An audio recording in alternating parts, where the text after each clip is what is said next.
said so long, carry on, 'cause the devil wants to take me for a ride. You're originally from Chicago? Chicago, yes, sir. Yeah. Where do you live nowadays? In New York City. Oh yeah, what part? Part of the time in Maine. New York City downtown. I lived in Brooklyn for a few years when I was doing stand-up right before COVID. That's I was out on the border of Bed-Stuy in East New York. Oh, and yeah. then COVID happened and I lost all my gigs and I ended up moving to rural New Hampshire to stay with some cousins I had up Oh, here. wow.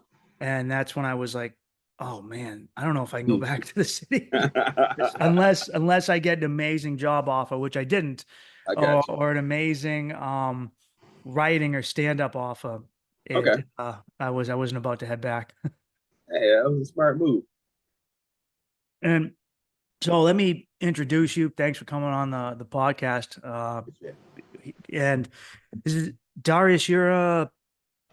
I guess I could say you're a real estate guru. You've made a tremendous career in the real estate industry. You motivate people now.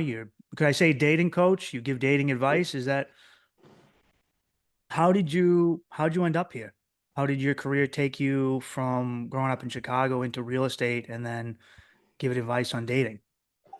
A lot of happenstance incidents, particularly speaking when it came to leaving Chicago for New York, because Chicago was a situation where I decided, well, you know what?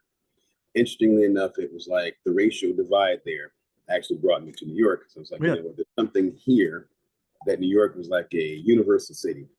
Literally everybody is here. You know, there's no such thing as really racism, to say the least. Chicago is clearly divided black and white. Whereas New York, your next door neighbor could be Moroccan, could be Indonesian, you name it, you know. So you got to learn to live together, get along, and just function. Okay? So that's what brought me here. So then getting in the real estate business here, and then going from there to you have a bevy of women, and you just start saying, okay, this is a buffet now. Let me just enjoy myself. So then you start looking at the whole thing of, I got involved with a guy that had a magazine, Being Singles, and then we took that to another level, and then it was a matter of getting involved then with these various little 15-minute dating sessions and so forth. And I'm like, you know what? There's a business here. Why not turn around and try to make the best of this and immerse yourself in this whole thing? So it's like dating, you know, hundreds and hundreds of women at that point in time and figuring out, you know what? This makes sense. So then I came up with the concept of dating over 50, dating over 40, and more importantly, speaking the dating appraisal, which I talk about like a house appraisal. Yeah. How appraisal you're dealing with. I started laughing because I can very much relate, because I went to New York as a single guy, and really there is every conceivable type of woman under the sun living in that city. Right. And there's a lot of guys who just lack confidence or understanding of how to approach women. So if you can, then the world is open to you. Oh yeah. And you know, I'm glad it's something I learned my lessons from dating there, both good and bad, Yes, sir. which prepped me for getting married, because I realized, oh, I don't like when I think back to that time in my life, I'm like, you know what? I'm glad I went through it, but I'm glad I'm so over it at the same time too. It can be rough too, because like with every conceivable type of women, there's a lot of people. New York is a place where you're dating, and there's a lot of trauma dating. There's a lot of people with some unresolved stuff from maybe a few years ago, a last relationship. Sometimes it's deep childhood stuff, and a lot of it's not or never getting worked out. And you got to learn to pick up on that right when you see it and meet it. Well, see, that's the unfortunate part about it. You don't find out until you're in it 3-6 months down the road. Yes. Now you got to figure out what you're dealing with. And how do you back out? Yeah. If you can. Yeah, that's true. If you're not completely tied together. I like how you've related this to an appraisal with housing, because I always correlated dating very much to my experiences with comedy, which was so much of what I did was sales. I had to sell myself to a booker or a promoter and what I could do. And dealing with an audience in a lot of respects was like dealing with a woman. if she sensed, if an audience realizes that you're weak or phony, they don't want nothing to do with you. Same thing with meeting a woman, and same thing with going on a first date. You are selling yourself. And like I would interview women and they'd be like, what is this? I feel like I'm on a job interview. And I was like, do you want to waste your time? You know, like, no, you don't want to waste your time. You're a woman about life. You're having fun. You're out in the city. Your time is valuable. My time is valuable. If you're not a match for me and I'm not a match for you, then what are we doing? Well, see, I took it a different standpoint. I was more the Neanderthal man. Okay, we're just going to play this game now. There are no rules to it. I'll make it up as I go along. You know, well, I was that guy in my early 20s, and I had a really toxic relationship for 7 full years. And after that was my wake up call. I spent 7 years in hell, and then I learned the hard way, all my mistakes. So how did you, so you're obviously you're single now? And were you married before? I was twice. Yeah. Oh, wow. Do you think you'll get married again? You know, it's an interesting thing. Like now I have a relationship going now, right? Yeah. See, the interesting part about it is this. See, women don't understand. I connotate it to the pH level and peace. A man wants peace. Your pH level is off. My peace is off. We got a problem. And see, this is probably going to go over some guys' head because they don't understand the pH principle, right? If there's bacteria present, and if there's bacteria present in your mindset of how you deal with me as a man, I have no peace. So you're sitting here saying your bacteria level is off in the pH of the vagina, and I'm sitting here saying I have no peace when I leave the house. I have no peace in the house. I have no peace, period. So how do we turn around and work this? So the bottom line of it is, when you talk about getting married again, my big thing of it is, you got to bring me peace. And so often there's so many different things, like you said, about the toxicity. There's family members that they're dealing with. There's family issues that are unresolved. You've got in some cultures where women believe in taking care of the entire family. And you're looking at this like, wait, I'm helping you and you're helping them. So many different issues are going on that you're sitting there going, okay, if I'm the guy that has very few problems, then there's an issue, okay? The issue of the hour is that you don't want to go along with issues that they have. Then you throw in this other interesting thing. They say cheating. They say, okay, because you want to look at the buffet. Well, you're not cheating. You're looking at the buffet. You're trying to figure out what's going to fit. So you're just checking out all the ingredients. So you find one that's better, and then they start catching you at cheating. It's like, well, you got too many phones. No, you're just enjoying the fact that you're seeing who's going to fit the bill. Because ultimately speaking, a man wants one woman, the goal. But polyamorous relationships, the harem principle of Africa and India and so forth, it works to a certain extent. But the bottom line of it is you want one. But finding that one is the problem. So that's why I came up with the dating appraisal. Yeah, it's I mean, you can't stop a guy from looking. That's everybody goes to the mall. It doesn't mean you're gonna buy something. Right. That's it. And the hard part about that is when you say that, it's like, okay, this is a showroom. New York is a beautiful showroom. Chicago, Los Angeles, Miami. And if you're actually a traveler overseas, you go to places like Estonia, you go to places like Cartagena, you go to Barranquilla, you go to Brazil, Rio, Sao Paulo. You can't tell me that you're not lured by these beautiful exotic women. But the bottom line of it is you're looking for peace and tranquility. Yeah. Finding that is the problem, because so often they bring so many issues with them. And let me paraphrase that. We as men have problems too. But as a man, if you're actually smart enough by the time you get in your 30s and 40s to get the wildness out and you say, okay, now I want to settle. Then you settle, but then you can't find somebody that wants to settle. Yeah. You're dealing with unresolved issues. So that's the key point. That's it. It's valid.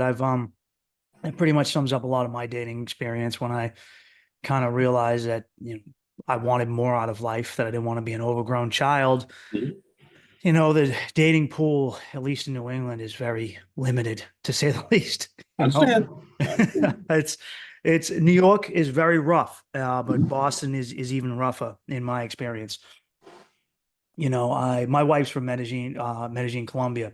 Okay. So I met her when I was traveling, and as you said, it is a sense of peace that I was looking for more than anything. But that also comes from me. If I'm not where I'm supposed to be, I can't let her be at peace, and she can't do that for me. But see, that's an interesting thing that when you mentioned that, being that she is from Colombia, that's a traditional value country. See, Mm-hmm. we as men don't really realize you have to travel the world to experience different types of women. Mm-hmm. And when you deal in certain cultures, there's a certain peace and tranquility in those cultures, particularly Yes. in the Indian culture, in the Spanish culture, in South America, even in some of the Middle Eastern cultures. So as a result, if you're not a man well traveled and you're in the States here and you go with this, and I have all the respect for the Me Too movement because it serves a purpose, Mm-hmm. but there's too much over feminization. And as a man, you're kind of going, wait, you're too far gone. I don't need a man. I don't need this. I don't need that. Again, that's disturbing your peace. Because if you don't need me, why are you in the dating world? Yeah, well, it's funny. I was off in the Amazon, Mhm. like living with a shaman for a little while. Okay. And I had this, life-changing come to God moment doing ayahuasca. And I stopped off in Medellin and I was using a dating app I had used a million times before back home, right? Like OkCupid. Mm-hmm. And back in Boston, New England, OkCupid would 90% of the time just be filled with women were becoming more masculine. They were gender queer, or they were trying to become men. Like you have to fight to find feminine women, or even women Right. who weren't still women but hyper masculinized Yep. due to, I guess, feminism. Strange enough, made them more masculine, and is Testosterone crazy. driven. Yes, yes, very, very much. It was like um overly career driven, and it was, in a sense, it was like I feel like we're both dudes coming at this right now. Yep. Then I'm in Colombia, and then I meet my wife off there, and it's a complete polar opposite. Mm-hmm. Um, Very surprising, to say the least. Uh, did I'm curious, how did did if you're okay with talking about this, what happened with Absolutely. your previous marriages? Did it just not pan out? Was it um anything specific that you It, said I have to let this go? it was over toxicity in the sense that you've got women that are loud in the sense that, okay, here I am, a nice guy, calm and cool and collected, as I say, I give my three C's, and you're 10 octaves up. And I'm like, you need to lower your volume. And you're talking to me like I'm your kid. Didn't work. Hmm. And then the other situation, she had been in a toxic relationship, and here she was actually being volatile. And I'm not a guy that's volatile. I mean, my temperature is like I go either from 0 to 1,000, or I just stay at 0. So Hmm. all of a sudden you're being pushed there. And then when you're finding yourself in a situation where it's getting more hostile, more volatile, and potentially speaking more physical, it was time to go. Oh yeah, that's a definitely time to go. Because I had a cousin that went too far and he actually killed this girl. Oh So I wow. said to myself, I don't want to be in that predicament. So it's better for me to leave and let it be than to keep on playing a game that's going to get deadly. Because a lot of times men don't understand. There are women that can push you over the limits. Hmm. You have to understand that you're a man, and you have to understand that she's feminine and you can't hurt her. So walk away versus get volatile. Hmm. Well, the second I had this with my ex, second a woman raises her hands to you, it's time to go, because it means she fully is ready, or at least accepting of you to raise your hands towards her, Mhm. in response. And she might be looking for that, as crazy as that sounds, by simply doing that, because that's an obvious reaction. If you punch a guy in the face, he's going to punch you back, right? So the second you see that, that's a, all right, whatever, pack your bags. This train has left the station, and get off at the next stop. This is not, this is not a functioning or healthy place for you or for her. I found out that what ends up happening is it's a sign of disrespect. Hmm. And once she's got a point in time when she disrespects you, you can no longer be in that environment. It's done. You can Hmm. accept it. You can keep on playing with it. I've been back and forth with it over the years and dealing with women like that. Once the respect is gone, you might as well leave because you Yeah. have to change. Yeah, no, that's I completely agree with that. If you there's in order for the relationship to work, she has to be able to look up to you, in a sense. And if she's at the point of disrespecting you, she no longer looks up to you. And once that's gone, it's really near impossible to get back. It's why cheating can really destroy a relationship. Obviously, it's just bad and it hurts people, But if someone feels wounded and you're not authentic in who you say you are, then your word is gone, and therefore the respect's gone. See, I think there's another part of the whole cheating aspect too. See, a Hmm. lot of times there are women that don't understand. You drive a man to another extent.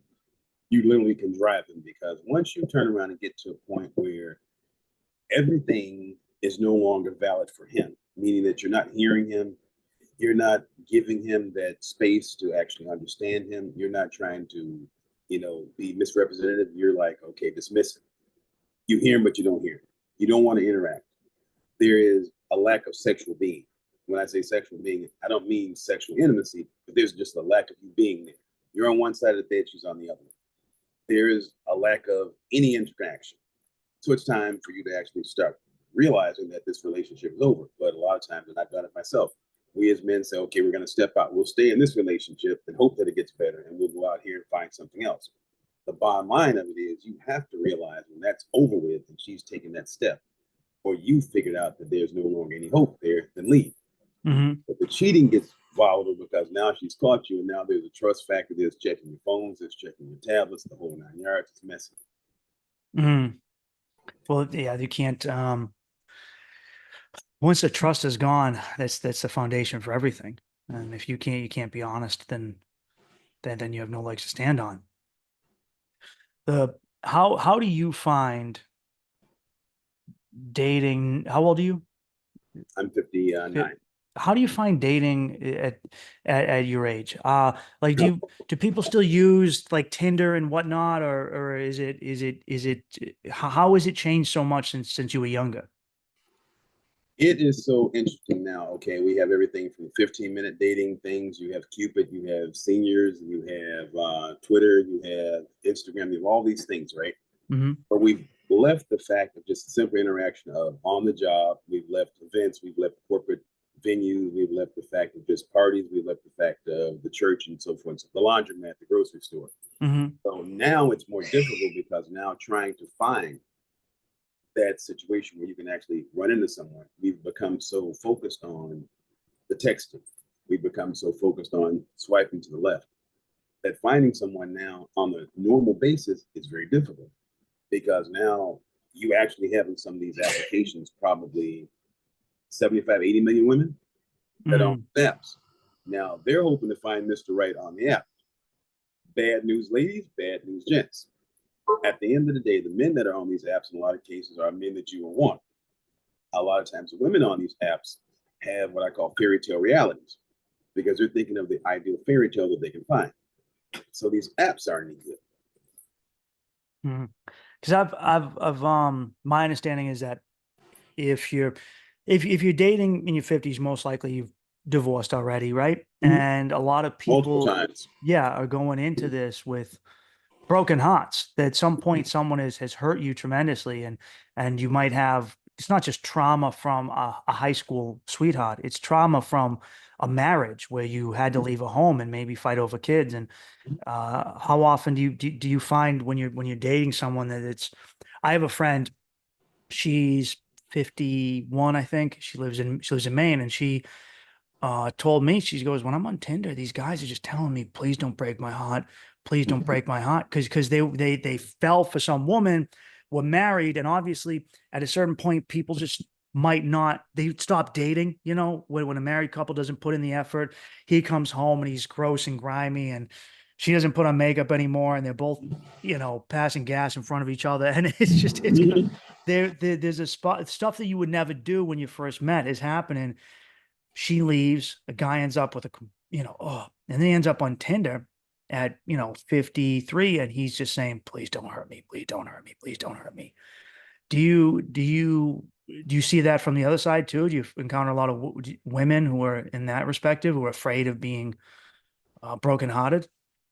Oh, you have no idea. Yeah. When I say it's bad, it's bad. Yeah. Let me give you 3 different scenarios, right? And I'll give you from the guys that I coach and talk to, and the women. Uh-huh. Okay, on the women's side of things, there are so many women that are looking for love Hmm. that they will do anything to get it. And I do mean anything. There are no holes barred, right? So for a guy that actually is in this dating game, He's got a booty buffet. It's anything goes. He can have anything he wants. There's no question. Don't even think about it. You can have 10 or 12 honeys at the same time. Don't even worry about it. Enjoy yourself. Have fun. And when I say that lightly, I mean, I've seen it personally. Yeah. Even Go for people like older, even past 50, it's still, that opportunity's still there, huh? Absolutely. Are people more willing to get down and dirty as they get older because they're like, fuck it, whatever, I'm gonna have fun? Or are they more recalcitrant? Do the women hold back more? No, let me give you a little statement about that. Okay. At 45, right? At 50, the women have now gone through this process. I can't have kids. I'm not going to be having kids. So it's like, it's a freak show.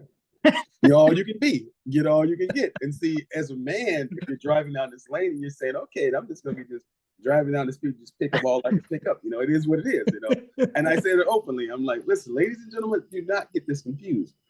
There are ladies that are in, if you want to call it the pimp game too, and they're trying to get their fair share. There are men that are confident. And when I say confident men, they're alpha males, or they are the apex male. And he knows exactly what he can do. So he comes into this room knowing full well that he has everything that he wants. So a woman might say, well, I'm looking for X, Y, and Z man. But if she's gone through 12 guys that she's met on Tinder or Twitter, whatever else, and none of them are meeting the match, this guy comes along, smooth, dapper, has a nice house, has a nice car, boom, he's getting it.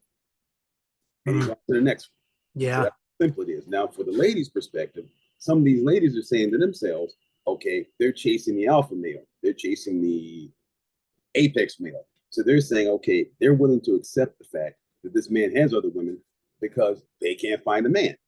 So we've come to the point in society whereas one man can have as many women as he wants. And I mean that. Yeah. I always say very clearly, it's 155,000 women every one man. Fellas, enjoy yourself. Because they're not making many of us these days, especially if you don't smoke, don't drink, have no mental illness, you have no physical or otherwise impairments, and you financially are okay. You have got a buffet. Yeah. That's very true. The problem with the party is with the ladies is that they don't have a choice.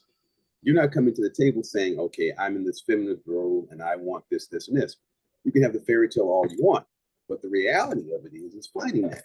You're not going to find that now because a man that has his stuff together is not going to accept anything from you, period. That's true. I see it a lot with young. I work a construction job as well, and I see it with a lot of the younger guys. They have I like to I call it social autism, but there's a inability just to talk with other guys at work in a meaningful way. And then I go, if I'm looking at you right now on this job site and I'm going, you're a fucking creep. I know any woman you meet out and about is going to go, she's going to run from you. Okay. As fast as she can, you don't get people, you might not have any tremendous negative qualities, but you have no personage. There's nothing who you drawing people in. Do you find that people dating over 50 are more prone to commitment, or are they less prone to commitment? Like they want nothing to do with it because they've already been married. They've already done that. They're just like, hey, I just want to have some fun. You have two sides of it. You have a percentage, I would say 80-20. 20% that are saying, okay, they're forever romanticists. And they hope that they're going to find Mr. or Mrs. Right. The other 80% in the situation where they realize they've been there, done that, and they're very comfortable in their own space. They're very comfortable in their own confines, and they're very uncomfortable in their own ways. So they're not going to change. So as a result of that, finding somebody that's going to go along with that becomes a problem. So that's why this whole dating thing gets a little murky, because so often here's a woman saying, okay, she's still holding out hope that, there might be one more shot.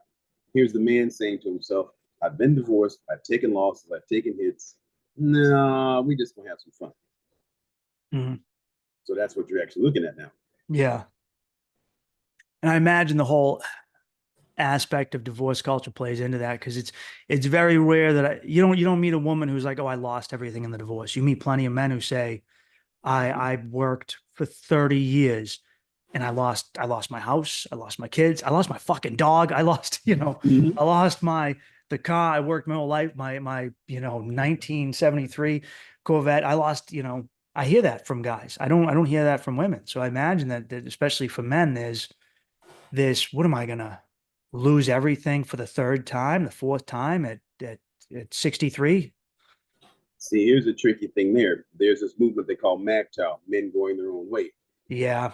Yeah, With I that know in mind, that. that's right. You have the Kevin Samuels of the world and so forth, bless his spirit. But the bottom line of it is you have to understand when a man is taking those kind of losses, catching him and realizing that after you've caught him, he again is in a position where if he's built himself back up again from that loss, he's not going to take another one, period. So it's like ladies understanding that, okay, you might be companions, you might be great lovers, but getting him to commit, that's going to be rather difficult because Mm, he might commit to you, but he's going to keep his options open. Okay. And when you start acting up, he's going to change gears. In the same frame, if you can get him committed, you're going to have to realize you're going to have to be very acceptable of his terms. And that's the problem with men having this stuff together. You have a lot that is still going through the, if you want to call it the child perspective, they're still trying to be grown men, children. But if you have a man that's got his stuff together, he's going to be out there, taking, as I say, no losses and making sure that his position is well maintained. what do you think would motivate a guy who is you know, has a stable income. He doesn't have these problems. He's got his act together. What motivates a guy like that to actually settle down if he has so many options? A woman that brings him the ability of stability. It goes back to that peace thing. Mm-hmm. If you look at a career woman, she's got a career, she's got all these things going on. She may have the kids, she's got grown kids, on and on. He will take a woman that basically has very little to work with, but she's submissive and very focused on him versus a career woman. Hmm. That's how crazy that is. Because the woman that has very little to work with, in her mind, this is a come up. The woman that's already physically there at the top of the food chain, she's like, you don't bring anything to my table. So as a result, he'll take the one that will actually, quote unquote, kiss his ass. Yeah. That's, Because he wants stability. yeah, that's true. I've seen that kind of firsthand, especially in New York, where both men and women are extremely career oriented, and at a certain point, when you have two people who are both saying, "I'm not going to let this relationship interfere with my career," how do you make it work? There's going to be some give, at least somewhere in that relationship. And I had a friend who a girl comic I knew, and she makes great money. She makes way more than I do. She's got a fantastic business job. And she was telling me she would work with these older women, and on the surface they would all do this, female empowerment and girls, girls, girls. And it's all about their career and their success. And she goes, the second like we'd get out and be drinking wine, it was just talking about guys. It was just talking about guys and no one commitment to me. And oh man. And then she'd watch these successful, rich millionaire women Mhm. like oozing over this some guy they call a bum who they couldn't get to take him seriously. Exactly. As soon as the wine started coming out, it was a complete inverse. And that becomes the issue. Women will do the same thing. They will actually settle for a guy that will look up to them and they will be the sugar mama, so to speak, for the sole purpose of knowing that he won't leave. Because a Mm, guy that's got his stuff together, he's not going to stay and take up any punishment. You're not going to talk to him any kind of way. You're not going to address him any kind of way. You're not going to position yourself in such a way where he feels that you are committing an act of aggression. Okay. yeah. So the bottom line, I call it in these career focused relationships, you have to have that DMZ zone, I call it, demanding my zone. Okay. And when I say demanding my zone, you have to demand the time that the two of you put in has to be the same time that you put in the careers, the same time you put in that zone where you say, this is just me zone. That Mm. way, that emphasis with each other, that time that nobody else interferes in that weekend with the two of you. Okay.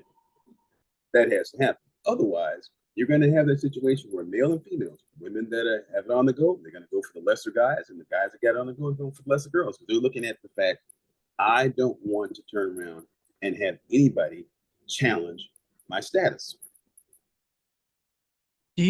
So you deal with clients, you have both male and female clients. Correct. What would you say is the biggest issue that your male clients are facing, and what's the biggest issue that your female clients are facing? Or what's the thing that they seem to be needing the most coaching on? With men, it's a matter of respect, learning how to have a woman stand down and learning how to have her address you. Mm-hmm. In a sense of her fighting with her, or just that they lack respect for themselves and they can't evict respect out of her. Would you say it's that? I would say both, but Yeah. I'll put a third factor in there. The fact that when you originally approached her, Mm-hmm. she sensed something about you that let her know, okay, I may move forward with this relationship, but there's something about you that rubs me in such a way that I can try you. I call it like the dog and the snake principle. Mm-hmm. If a cobra warned you the first time, he let you know the warning. Now, the next thing that's going to happen is you're going to take the bite and it's not going to be a dry bite. Okay. Mm-hmm. The dog, the same thing. He barks. It's warning. A lot of times we as men have to exert the fact that, okay, I'm going to warn you ahead of time before you get out of pocket.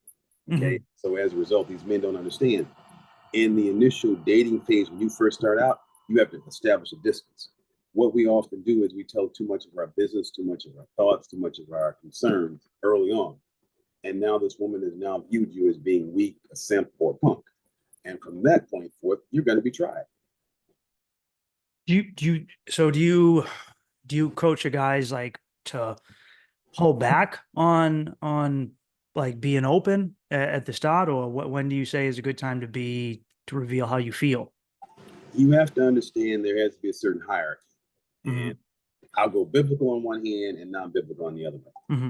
Even in the Bible, there was a certain common understanding of a male and female place, right? Yeah. And then in society, there's a certain thing that understands there's a certain place.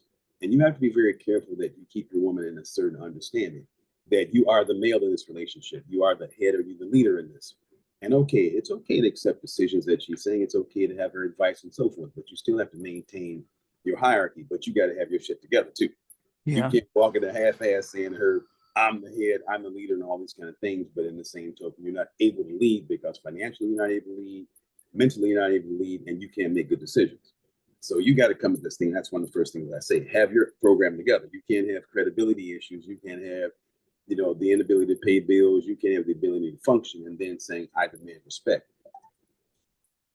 Why do you think women will date bumps? Right? Like, because you see it a lot of time. You see a girl with a guy who she'll tell you, hey, this is what I want in a man. And then you go, why are you dating that guy? He's broke. He's a drunk. He's kind of a shithead. Why are you wasting your time on him? Now, which answer do you want? The politically correct answer? Or Nah, give me the real one. Give me the real one. Okay, number one, he will not take any bullshit from her. Number two, he knows how to fuck her back out. Yeah. Okay? So the dick leads. Okay? So from that guarantees his respect. Those two things, he will not allow anything to challenge him. Mm-hmm. And when he's in the bed, he's a soldier. I mean, he's coming in like a general, and that's it. She is enamored by that, and that's it. And he can hold her down when you can't. That's how funny this is. It's true. There's a lot of truth to that. That's why I wanted to answer the question. It's like, how do you want me to answer that? No, it's true, because I was when I was a broke bum in my 20s. That was and my shit wasn't together. That was how I kept something going before I had enough integrity and dignity to go off of something else. And they will even pay the bum now. Don't get this wrong. They will even take care of him, pay him, and give him money and a salary and allowance.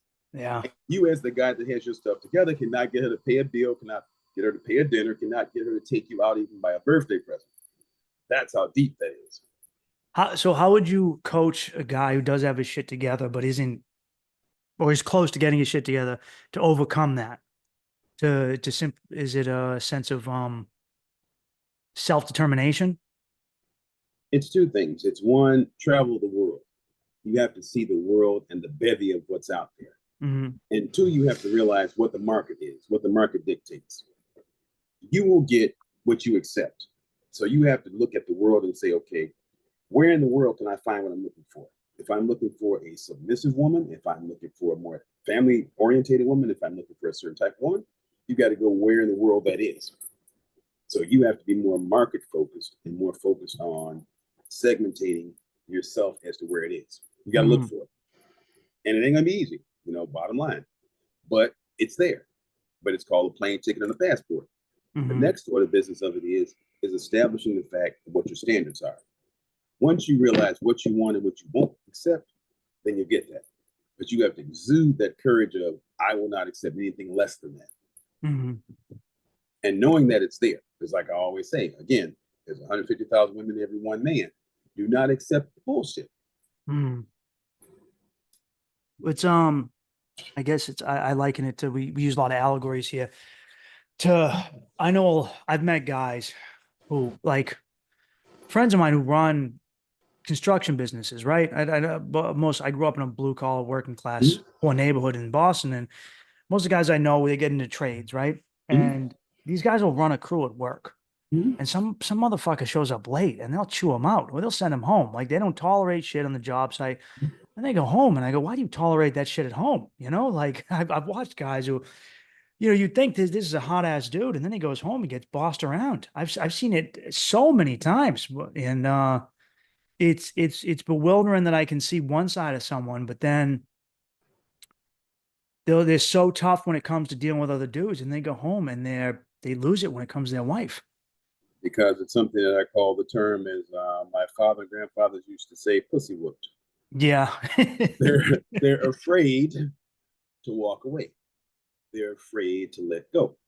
You have to be willing to accept the fact of the ultimatum. If you don't do this, if you don't fall in line, I'm gone. Mhm. So often we get to a point where we get comfortable and not wanting to hunt again. And I always say to men very carefully, we are hunters by nature. Never let your woman know that you're not still a hunter. So when she says to you in no uncertain terms, why are you looking at her? Because she's attractive. And stop right there. Mhm. Do not turn around and give you any explanations. Because Mhm. at that point in time, her mind is telling her, oh, he's still alive. We turn around as men and we look the other way. We start looking down. We don't want to look at the fact she's got a nice butt. We don't want to look at the Mhm. fact she's got nice measurements. Let her know, let your woman know you still are actively alive. Yeah. That will bring her back to reality versus her thinking, okay, I don't want you. Nobody else wants you. So therefore, you are in a negative position. Of Mhm. course, anybody is going to turn around and disrespect you at that point in time because they realize you have no options. You got to make sure your options are still there. Mhm. And then it's like that word is hated when I say to women, I have options. Well, go get your options. You're right. Go get the options. But you have to let it be known you have options and don't be afraid to say it. Well, you know what? It's pretty much the same way in business. If you work for a company and they go, this guy's never going anywhere. He's stuck here. Mhm. I'll pay him trash wages. Mhm. But if you sometimes you go in there and you go, hey, look, I got this new offer. They're offering me 100 grand. You guys are only offering me 80 grand.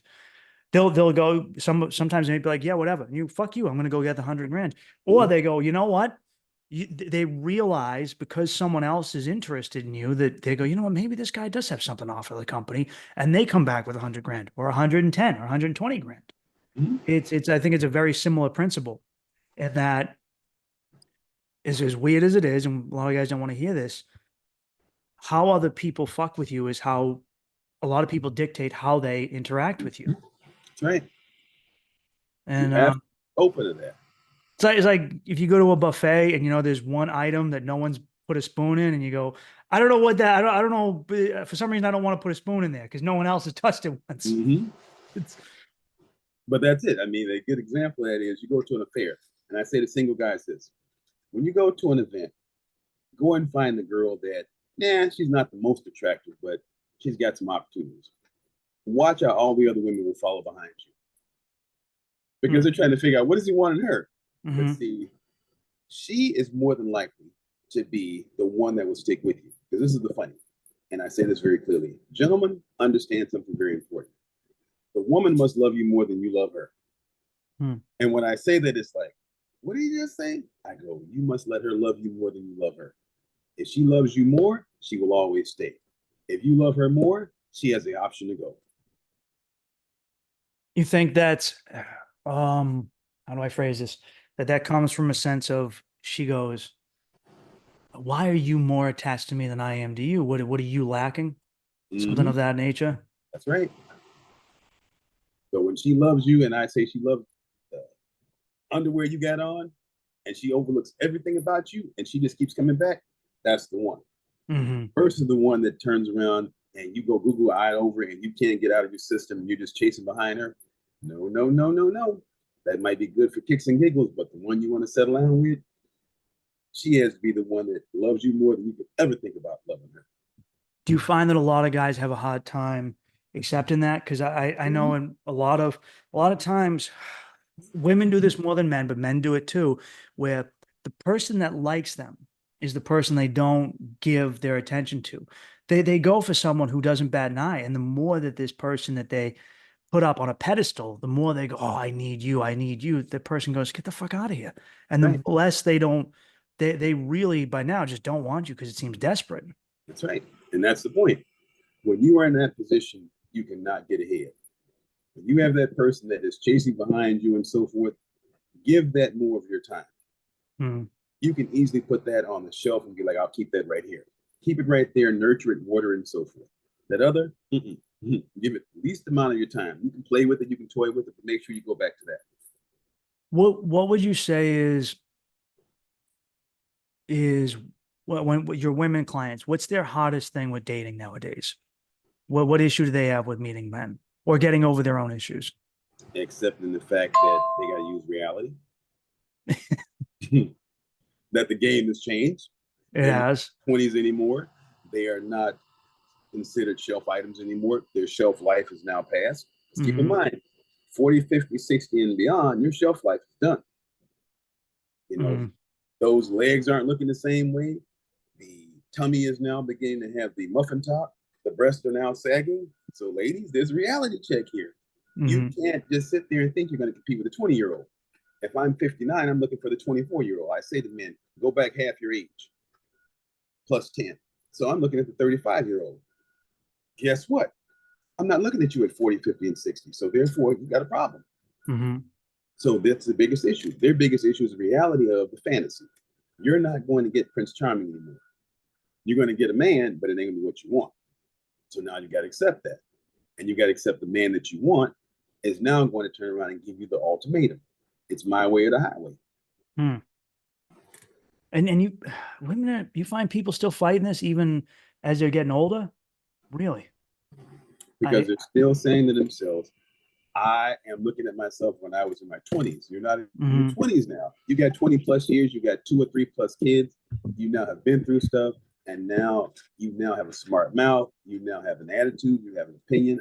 I'm not going to put up with it. Do you find that a lot of people you're coaching, they have a hard time adjusting to how the dating system has changed? Because obviously back in the 80s and the 90s, you just meet people. You go out and you meet people, and you might talk to a woman at a supermarket. You might meet her at church or some community meeting. You'd meet her in real life, right? And you might meet her at work. But nowadays, you try saying something to a woman at work, you get your ass fucking fired. Or nowadays, it's a lot of it is on the phone. You're on the computer. You're on a dating website. You're texting. Do a lot of people? You find a lot of people who last time they were single, it was 1995, and then they get married, and now they're trying to go, what the fuck is a Tinder? That's it. Yeah. They have no idea how to adjust to this new dating life. Nor do they want to turn around and realize, again, it's a lot based upon travel. Because you're going to find, for example, with women, you're going to find a more learned, more professional man that travels, right? Yeah. You're going to find a more professional guy, if that's what you're looking for, a guy that's more well off that travels. So therefore, if you're not prepared to turn around and get up and go take that trip to meet him somewhere on his way to Greece or meet him somewhere on his way to Europe, whatever the case may be, that's the guy that you want. But if you're going to stick to the native habitat in your local environment, you're not going to find him there. You're going to find the same thing that you would find any other way. It's a matter of being able to expand your horizons. And the problem with that is people don't want to accept the fact as to why I can't find him. It's not that you can't find him. It's a matter of he's there, but you got to spend some money to get him. Now, having said that, and spending the money, there's a big thing there too, because now women are saying to themselves, they don't want to pay the investment. Well, you're going to have to invest to find Mr. Right. You're going to have to invest in Mr. Right. And you're going to have to invest to find Mr. Right. Because Mr. Right now is not going to be at your doorstep. And do you find like a lot of the women you talk to have a hard time accepting that about, Mhm. because I imagine, you're a woman, you're out dating in your 20s and it's 1992, you don't have to pay for much anything. A man's going to take care of all that. And all of a sudden this happens and you go, oh, if I want to meet a guy, I might have to hop on a train down to New York City. I might have to fly out somewhere to meet this guy. And do you feel some women are open to that, or are they still fighting it really tooth and nail? There are a small minority percentage that will do it, but those are the ones that are now finding themselves with men. I Hmm. mean, I've had situations where a woman was willing to take a $70 taxi to come and see me. Okay, Hmm. uptown to downtown. Okay, so I reimbursed her for the taxi, but the bottom line of it was she was willing to spend $70. So in my mind, I'm like, all right, she's willing to make an investment. But if the first thing that comes out of her mouth is that send me home in a taxi, pick me up in a taxi, pick me up in a limousine, come on now, you're not making the investment. So Yeah. as a result of that, there it is. Or we're at dinner, right? And she flops her car out before I get mine out. I'm like, oh, okay, all right, I'm gonna get it some time here. There it is. Because as a man, and you got that privilege, and as a man, and you have that power, you're thinking, what do you bring to the table? That's another Mhm. thing. What do you bring to the table? You're trying to get Mr. Right, and you're courting Mr. Right, but you have to realize Mr. Right now is going to be looking at what's in it for him. You ain't bringing anything to the table. You're not getting anything. Yeah, you just reminded me of something when I was dating in New York. I remember I met a girl who was Turkish, really nice girl, but she would first time she came to meet me, she took an Uber, and then I was like, how much was it? It was like $80 from where she lived in Brooklyn. People forget how big Brooklyn is. And I was like, oh, well, let me help you out with that. I didn't, but it was like, oh, you came out here, you wanted to see me. It made me feel, it made me feel better. It made me like her more. She was more genuine. And then I met a girl just living on the Upper West Side of Manhattan. Went on a date, and the whole beginning of the date, she's just bragging to me about how much money she makes. And I make $160,000. I work 4 hours a day just picking out fashion for these rich Upper West Side ladies. And then we get to the bar. She goes, "Are you gonna buy me a drink or what?" Mm-hmm. And I go, There it "What? is. What? You just like it, the way it made me feel grimy. I don't. It made it. I don't know how. It immediately. I was like, it completely. We didn't even. Nothing happened. I want nothing to do with this. Mm-hmm. It's a good way of putting it, is if someone's, and I've been that same way where I meet a woman and if I don't like her vibe, I go, I'm not. And then if I meet a woman and she is womanly, I go, oh, I'm going to take you out. I don't have no problem buying you stuff. You're not coming to me demanding it or asking for it. I do it because the way you make me feel. You make me feel like a man. I want to treat you the way a man treats a woman. But that's the whole thing. The fact of them not wanting to invest. There's this fantasy thing and this fairy tale thing. This is the way it's supposed to be. This is the way it was 20 years ago. This is the way a man's supposed to be. This is what, and it's like, how do you tell a man what a man's supposed to be? That's the first problem. How do you tell a man that? This is what I'm supposed to be, and then you tell me this, and then you expect me to actually do it. That's a problem. So one of the first things that I say is, stop telling me what a man's supposed to be. Mhm. Stop giving me your idea of what a man's supposed to be. Let's play this out. Let's feel each other out and figure out whether or not this is going to work first before you start giving me your ideologies. And then, in the same token, what's your investment? If all you're expecting me to do is to invest, you're not going to put anything to the table, we got a problem. And that's the thing I say to fellas. I say the same thing to ladies. If you want to get a quality guy, make the investment. I'm not going to do that. Okay, then keep doing what you're doing. Mhm. Recipe for insanity. Do you find that a lot of men aren't willing to invest as well? That's a tricky one because Yeah. now men have gotten to the point where now, like I said, there's that vast majority, which is probably about 80%, that are like, okay, they're just like, I'm just out here, I'm just dating and hoping for the better. Mhm. But that 20%, which I'll split up in 10%, there's that 10% that says to themselves, they're just going to be dating for sex. Okay. There's another 10% that says, okay, I want a quality relationship, or I want quality relationships. So that 10% is the ones that you really want to target, because in their minds, they're saying to themselves, okay, you come to the table correctly, I'll come back to the table correctly. But they're looking for an initiative.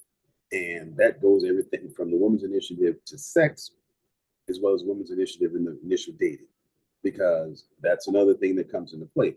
Okay, initially speaking, in the dating aspect of it, she doesn't want to make the investment. Well, in the same token, the other thing I hear is that from a sexual basis, it's playing hard to get. Now, he's gone on 10 dates, spent $3,000, and he still ain't got no ass. Mm. Now that becomes a problem because you're playing hard to get, but in the same token, the get game is this man is looking for something out of the deal. What do you bring to the table? If all you're saying to him is you're a pretty face and you're a nice body, and we're going to dinner and he's paying for all these dinners, he's expecting something. But if you're holding out, we're back to the same point again. You might as well waste no time. Just tell him, listen, this is not what I'm about. At the beginning, when I first spoke with you, you said you liken dating today to a housing appraisal. Can you elaborate on that? Okay, with the housing appraisal, we have the house as a foundation, right? There's a foundation of the house, there's a structure, the 2x4s, the studs, the roof, and so forth. So I say the same thing in the dating appraisal. When you're looking at the person's structure, right? And you look at them, you're looking on the outside, and the house looks like it's pretty solid. But then when you get inside that, you start listening to certain things. You start hearing the creaking in the foundation. For example, okay, well, I've been through a lot of things. Let's elaborate. All of a sudden, you start finding out the foundation, which is their childhood, was a problem. Whether there was molestation, whether there were things that were going on, has there been any therapy to kind of start fixing this? Mm-hmm. Now, the foundation is a little creaky. Now we start getting into the bones and the nuts and bolts of this thing. Well, I've been with men that were abusive. Okay, now we're getting into the kitchen. You know, this is the fabric of the thing. In this relationship now, if this woman has been the victim of sexual abuse, the likelihood in most cases of you actually having a strong, solid sexual relationship is going to be no. Mm-hmm. Whereas a man, you have to start realizing, okay, the kitchen, the place where you're eating at, is that whole sexual basis. That's messed up. Okay. Do you want to invoke that? Because she's saying to herself, we're going to take our time. She keeps saying, take her time. What she's basically saying to you is, there's not going to be a sexual relationship. Now let's go to the next part of this. Then it comes down to her heart. Well, I've been closed off for so long, I don't feel comfortable in disclosing myself. Again, now we're in the bedroom. Her mind is not going to give you any idea of what's going on in her head. So you have no way as a man to figure out, how do I lead this relationship? Because men are based upon being protectors and leaders. Again, so when you start looking at the house and the foundation and the bedroom and the kitchen and so forth, and then you get to the back of the backyard, right? The back of the backyard is the friends. How are they whispering to her? The place where she wants to spend her time at being entertained. The friends are telling her, he's not the guy for you, because a lot of them are uncomfortable, frustrated, and so forth. So that's how I kin it when I look at the appraisal aspect of it. Mm. Oh, that's a good way of seeing it. And do you find that people are honest about this stuff? You know, No. when they're honest about their traumas and their history. No. No. I've met probably maybe 30 or 40 women that have been honest about what they've been through. Mm-hmm. But the vast majority, you're going to have to spend months, if not years, discovering what they've been through. And by the time you find out, you're too heavily invested. It's a now what moment. What do you say to a guy who's he's 2 years in and suddenly finds out that the woman he's with is suffering from brutal childhood trauma and they're about to sign on a house? What do you think you can work through that, or you just go cut your losses and get out where you can? He has to figure out two things in his head. One, is she going to get therapy? And Mhm. two, how deeply is he in this to the point that he can't let go? Because he's now at a point in time where they're about to buy a house. He's now at the point in time they're about to get married. And now she divulges the fact that I have now been the victim of something that has gone on for 8 or 9 years and I never got resolution to it. Yeah. Now you're understanding the volatility. Now you're understanding the mood swings. Now you're understanding irritability. Now you're understanding why there is a certain family member that she doesn't talk to. But now you're in this. So you got to figure out how to take this apart and whether or not she wants help. If she doesn't want help and she's not going to seek it and she's not going to accept you recommending it and going with her to it, because he needs to be a part of it too, because at the end of the day, this is now a we trauma. It's not a he trauma anymore, because he's now become a victim to the situation too. Yeah. Because you have a lot of women that have become closet alcoholics, or in some cases, closet drug abusers, because, and when I say closet, nobody knows they're doing it. Mm-hmm. But now that they've become this, how do you deal with this once you find out there was abuse, and now she's using cocaine, she's using alcohol, and she's using prescription medication to ease the pain. When when you had to go through your divorces, were you afraid to go through them? Were you reticent to or were you just did you have the wherewithal to go, okay, this isn't going to work. I have to cut my losses. We had fought for years, Yeah. and it was only a marriage in one case for 6 months. But Really? Oh, okay. and the divorce went on for 2 or 3 years. Wow. Fighting. We actually had at that time one of the largest cases in Cook County as far as the volume of documentation that went on. Really? Oh Wow. yeah. So we even had a expose where it was like this whole thing about the deadbeat dad, and I was the guy that was paying child support. Yeah.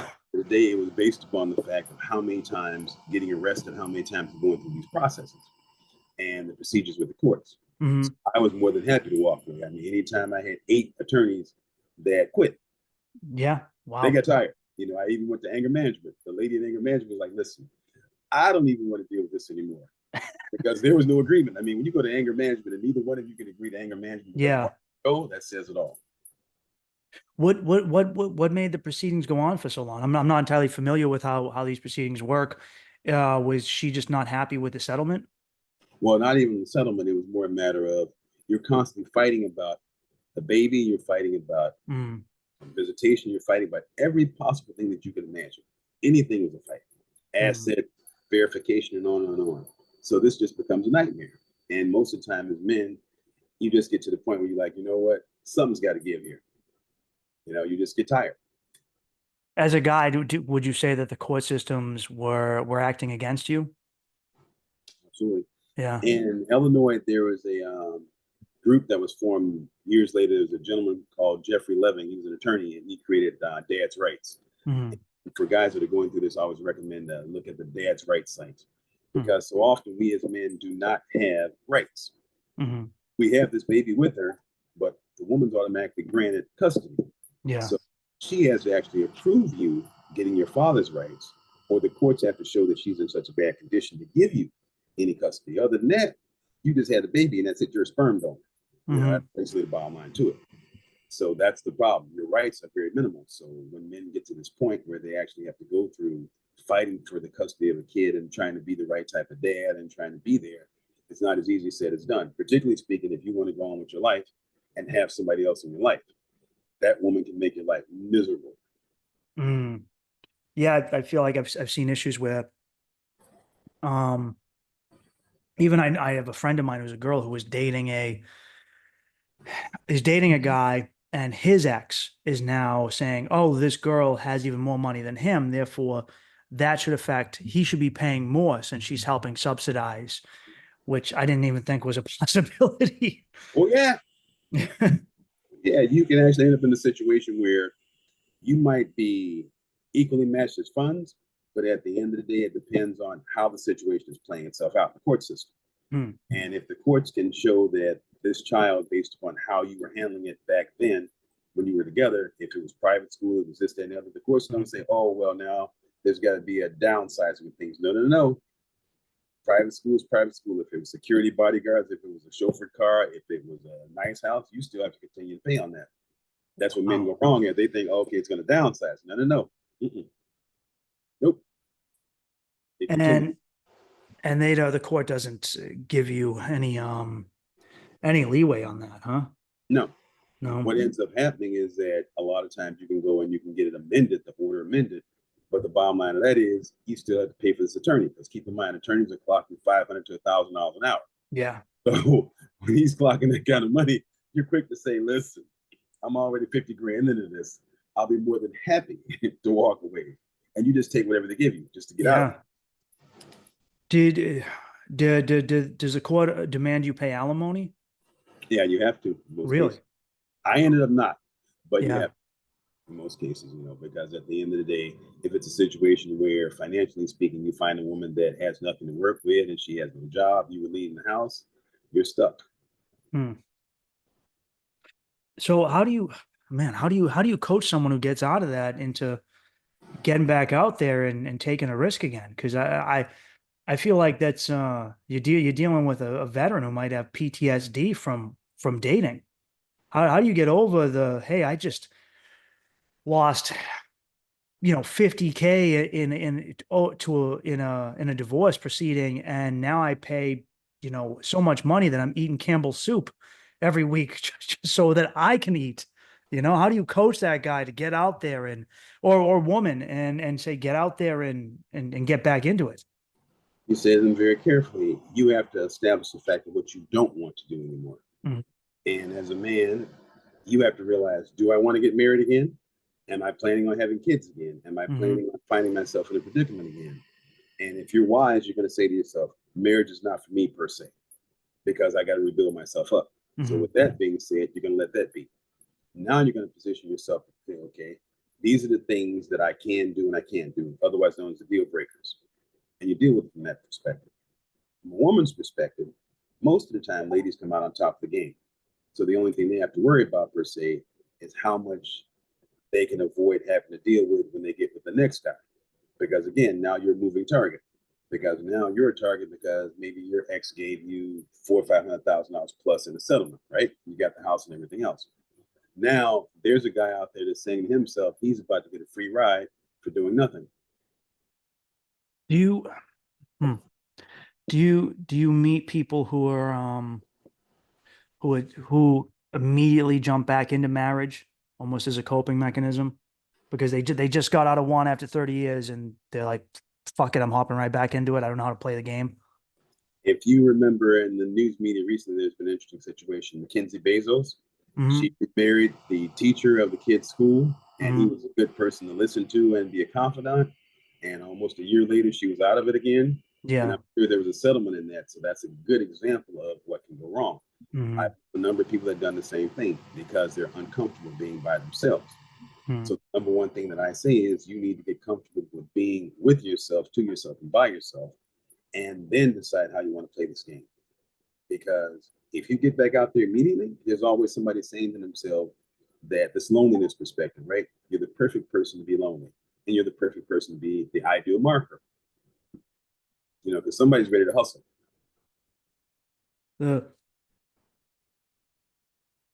Do you find even at that, as people are getting older, there's still players and hustlers taking advantage? Absolutely. Yeah. I mean, just That's think just about it human. like this. If you're looking at a situation where, and there are guys who look at this, especially speaking down in Florida, New York as well. You just got divorced, right? You just got a $20-30 million settlement. Let's do the mathematics here. Somebody is sitting saying to themselves in your circle, and it might be a guy that looks like he's very comfortable in the social circle, but he's broke. He's looking at you as a prime mark. That's just the way it is. Same thing with a girl. She's looking at some guy saying to herself, she might be in a social setting, but she's saying to herself, prime opportunity. So it's a come up. So that's just human nature. Yeah. Do you find yourself in Florida a lot? Is the dating scene there a lot more different than anywhere else?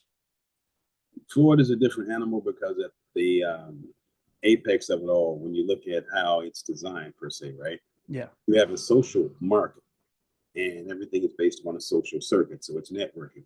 So you have a lot of people that end up dating each other within that same social network. So the bottom line of it is it's money meeting money. The same thing in New York, it's money meeting money. So of course, financially speaking, there's less losses, and the losses that are taken, ideally speaking, are amongst oneself. So you're definitely not going to talk about it. If you date some girl and you had to break a little bread here and there, a couple $100,000 or $1 million, and you're a millionaire, you're not going to turn around and disclose, oops, I got robbed. No. Yeah. And a woman the same way. You're not going to say the gigolo came along and got the best of me. Nope. So it goes on, but it's quietly dealt with. Do you think that for people 50 plus that are dating, does being single parent still factor into it, or are most people at the point where, all right, my kids are grown, it's not an issue, you don't have to worry about getting me pregnant, or is that still a compounding issue with dealing with single parentage? It's still an issue because you still have kids that maybe in some cases they start later, teenagers or college age. Yeah. This kid, particularly speaking of there's money involved, if the kid is saying to themselves, how am I going to be written out of this program? Yeah. Because the kid's thinking now, futuristically speaking. Mom has a nice little settlement there. I want to make sure I'm protected. Mm-hmm. Dad has a nice little settlement there. The kids are hanging out to make sure that they keep this thing balanced. So you're dealing with that element of kids as an issue. Or you're dealing with somebody that's basically saying to themselves that they're so deep into their kids, there is no room for them in dating. Mm-hmm. So you're trying to date somebody that has kids they're basically so intertwined with the kids, you're not going to have any room to be able to deal with them correctly because the kids are going to interfere. Mm-hmm. Have you found people that find the right person, like, all right, I want to do this, but then the kids interfere because they go, yeah, I don't like your new boyfriend. I don't like your new girlfriend. Oh, yeah. Yeah. There's a lot of that. Oh, yeah. Without doubt. Hmm. So the big thing there is that most of the time the parent actually sides with the kids. So they'll bypass the potential partnership for the sole purpose of keeping the kids happy, but still being unhappy.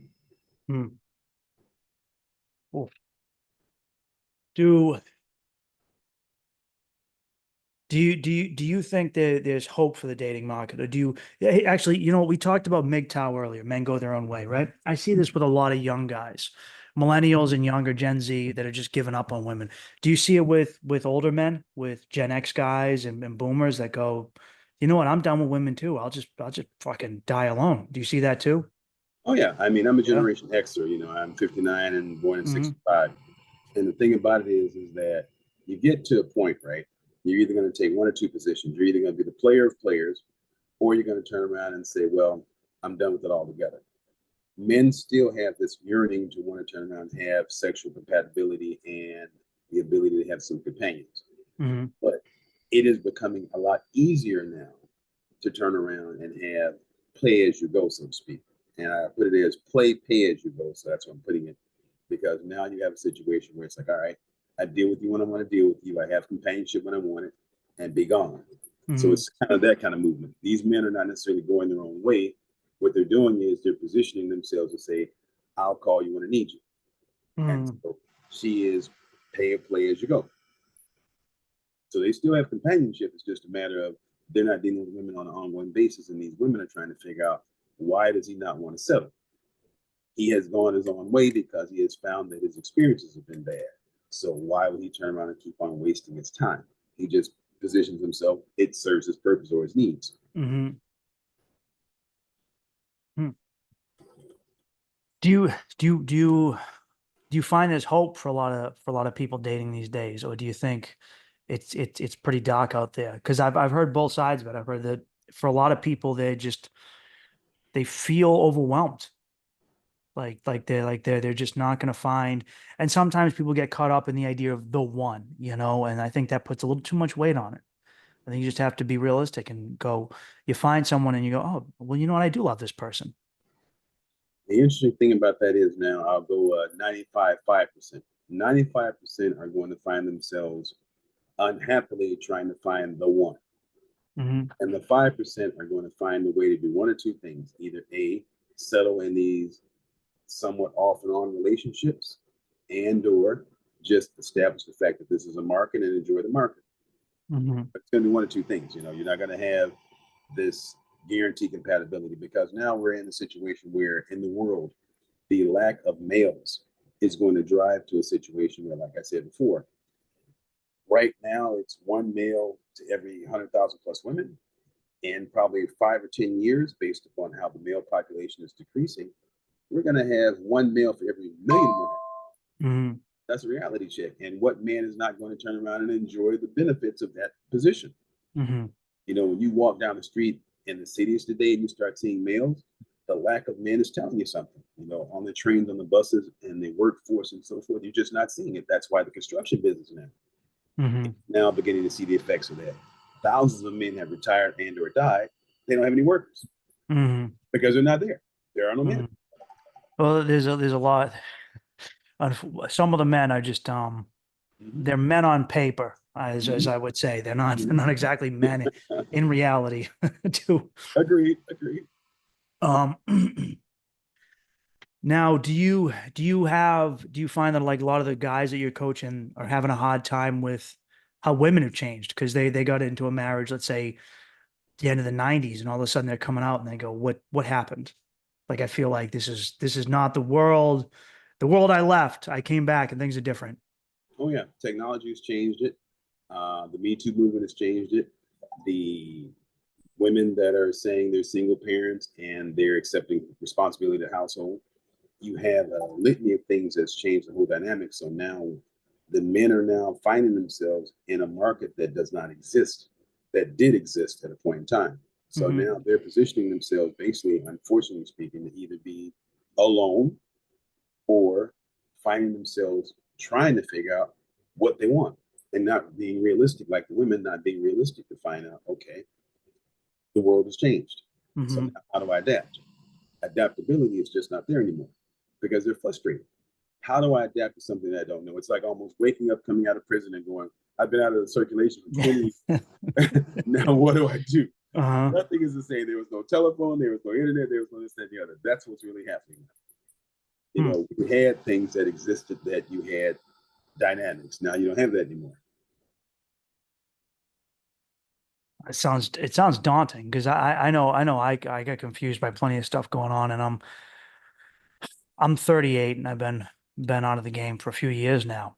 So I can't imagine for someone getting back into it after all this time, because even the age gap between me and millennial and someone who's Gen Z, I don't know.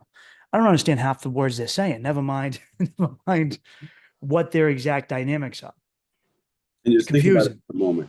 Yeah. If you ended up in a South American country like Colombia to find love, what do you think it's like for some of these men here in America, that the women are at a point in time in their minds and in their lives, they're saying, ideally speaking, what they want. Men that have never traveled like yourself and myself, that don't even have any idea of what's out there. That there's something else out there, but they've never been anywhere and will not go anywhere. And therefore, they're just frustrated. I say this just to guys from Boston who've never like if you even the disparity between women in New England and say South Carolina or Texas is magnificent. So I say that even to them because do you you know what? Here's a question. I've met a lot of guys, a lot of older guys I met at work. I met just, and this is, I don't know if this is everywhere. I see this a lot in the Northeast where there's a lot of sexual shame. Where I meet married couples and they go, oh, we stopped having sex like 10 fucking years ago. And a lot of married couples, they just stopped having sex.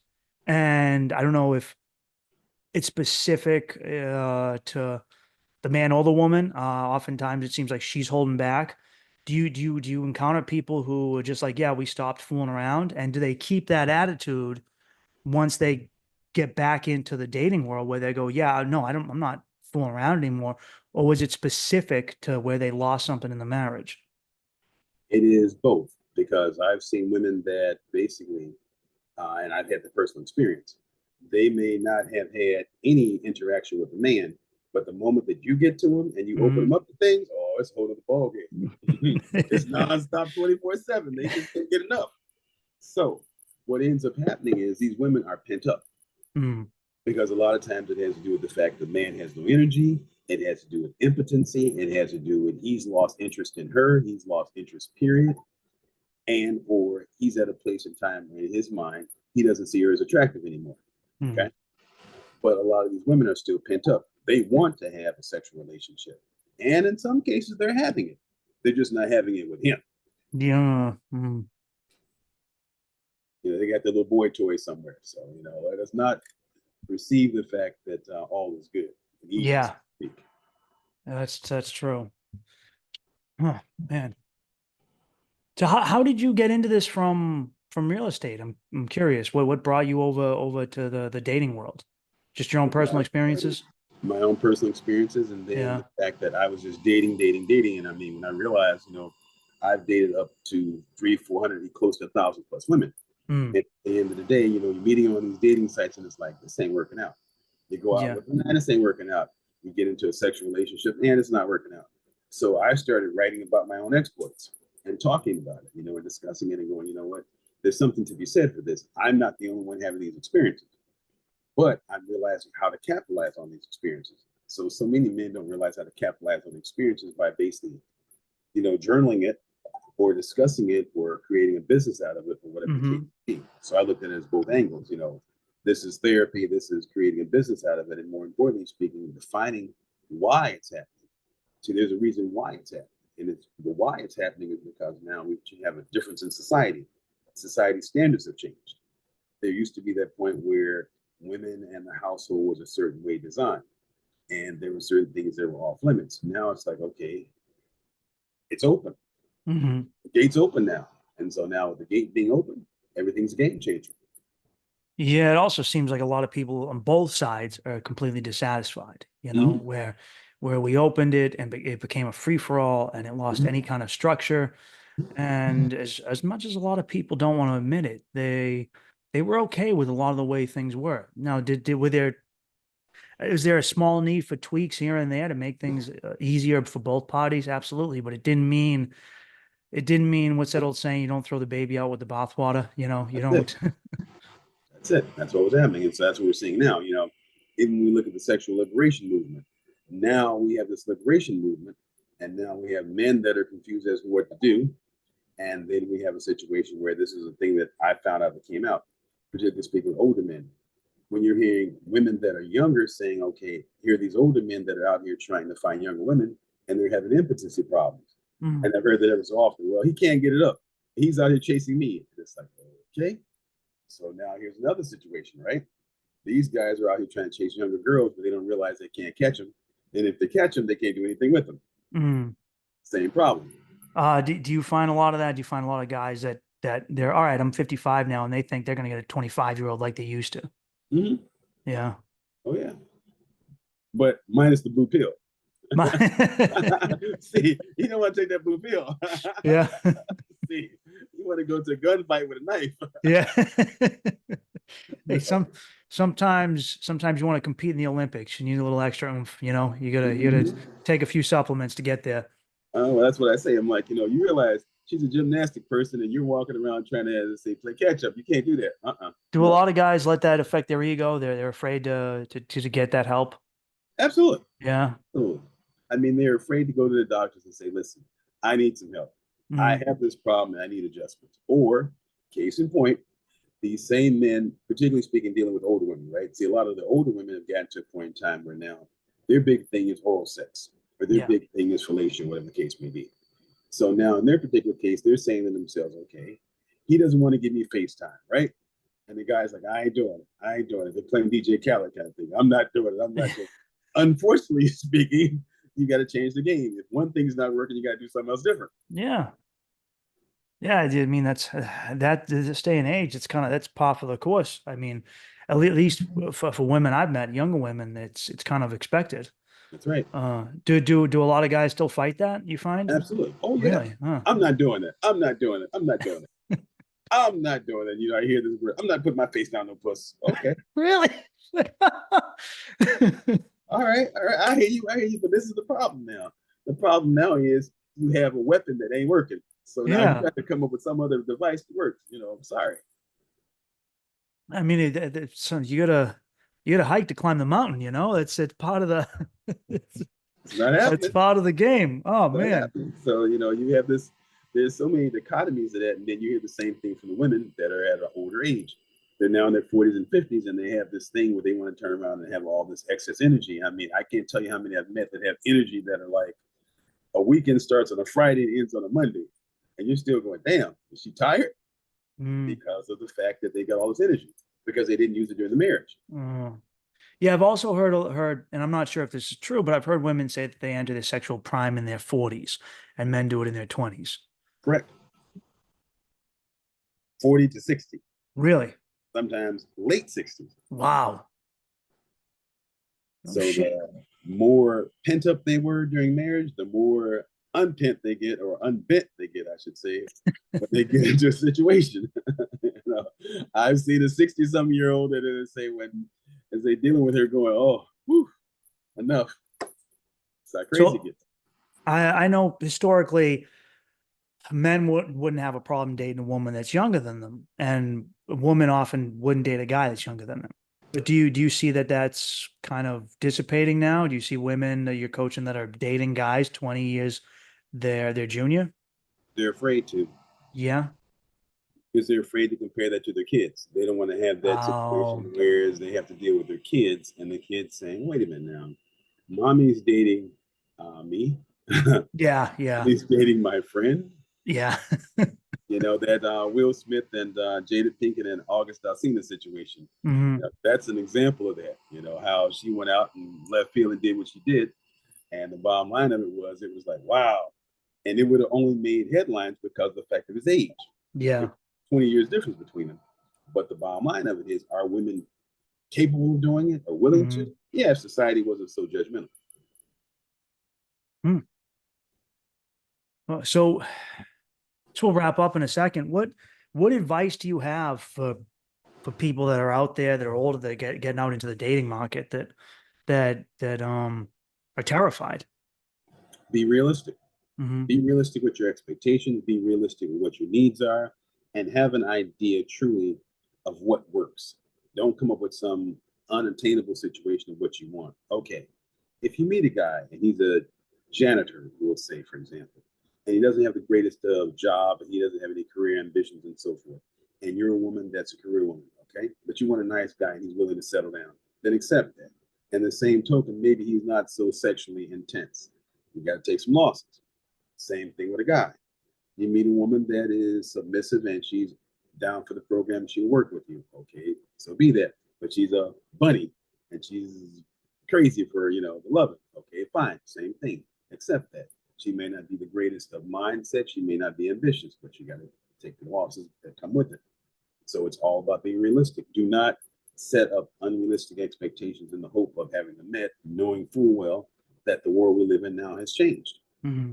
That's kind of real reality. Be realistic, not set up for Prince Charming or Princess Charming, hoping that you're going to get them, knowing that the society that we live in now has evolved and not necessarily for the betterment. Hmm. And I guess be open to taking failure. A lot of Mm-hmm. people, are afraid to fail. It's like you have to realize what you're there for. Is it there Hmm. for, are you looking for companionship? Are you looking for sexual interaction? Are you looking for friendship? Are you looking for someone to just hang out with? What are you looking for? And be realistic about it. And be open enough to realize you might go through 4 or 5 different relationships before you get to one that you can turn around and just steadily be in the river and just kind of, white water raft down the river. You're gonna have some ups and downs, but you roll with it. And I think 4 to 5 is even a safe estimate these days. A lot of Mm-hmm. times it's 20 plus at least. Mm-hmm. You're gonna go through some times. 1 year you might go through multiple relationships. Don't get too intertwined into one. Hmm. Just realize, you're gonna take your lumps. Hmm. And that's not a bad thing. Don't get so emotional where you can't say, well, I can't take some lumps. Take some lumps. And for men, I'll say this particularly for men, be open enough to travel and taking experiences and look around, and don't be unrealistic about keeping more in the chamber. If you have a string of women, that's okay. You're trying to figure out what works. And then for ladies, be understanding enough to realize you are and you have become less the model at this age. So you're not the ideal model. It's not like, you're not high mileage. It's not a matter of miles or how many men you've been with. It's now the body count is less, and it's more the matter of you now are in a situation where the showroom model is 20. The showroom model is 30. So now you're in the back of the showroom. You're in the warehouse. Be realistic about that and accept the fact, I may not get exactly what I want. It's good advice. I appreciate that. Yeah, it's been real fun talking to you. It's interesting. I read up on you beforehand that you seem like you had this really successful career. And are you still working in real estate or are you Mhm. retired? Yeah. Still working it. I'm looking at some other acquisitions now, depending on how the selection plays out and who comes out on top.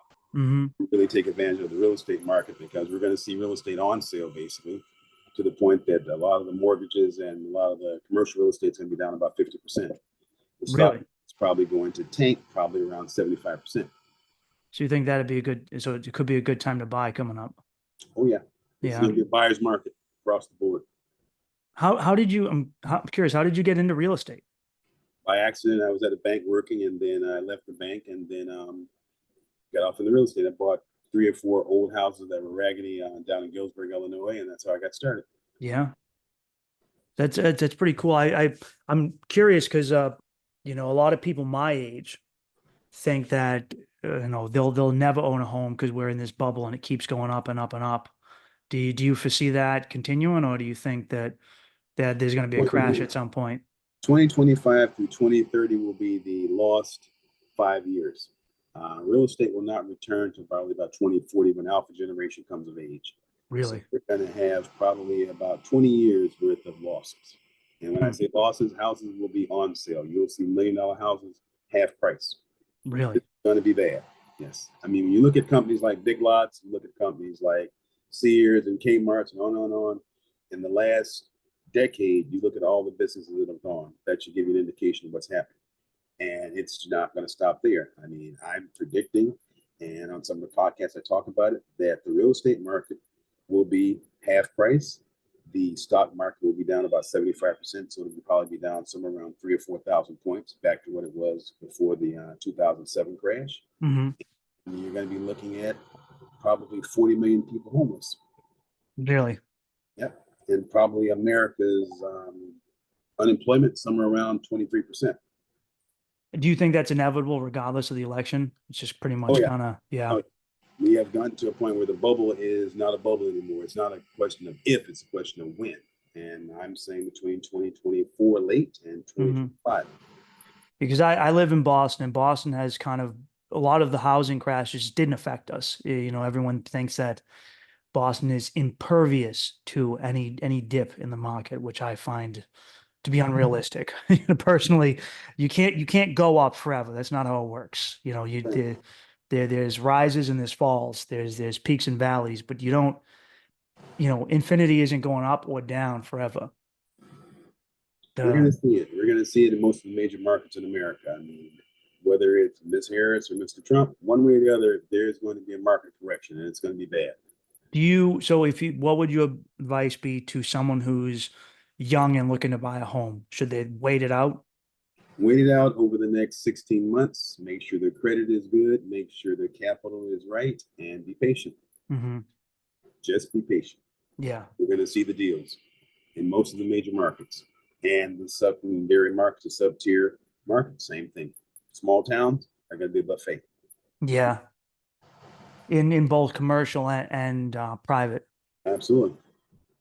Because I've noticed after, I guess you could say after COVID, a lot of places, you know, people are still working at home. A lot of them came back, but there's a lot of brick and mortars that just said, what am I doing? Why do I own this place? And I bring in 100 employees every day, and they can sit on their couch and I can pay them less, you know? Mm-hmm. That's right. So that's what's happening. I mean, we're going to see more of those businesses. I mean, looking at the retail market now, you're probably going to see 20, 30 million people in the retail markets that'll be unemployed. Mm-hmm. Probably 100,000 stores gone. You know, we're already at 40,000 now, so we're probably gonna be close to 100,000 retail stores gone. You know, major stores, you know, looking at CVS up in your area, Rite Aid.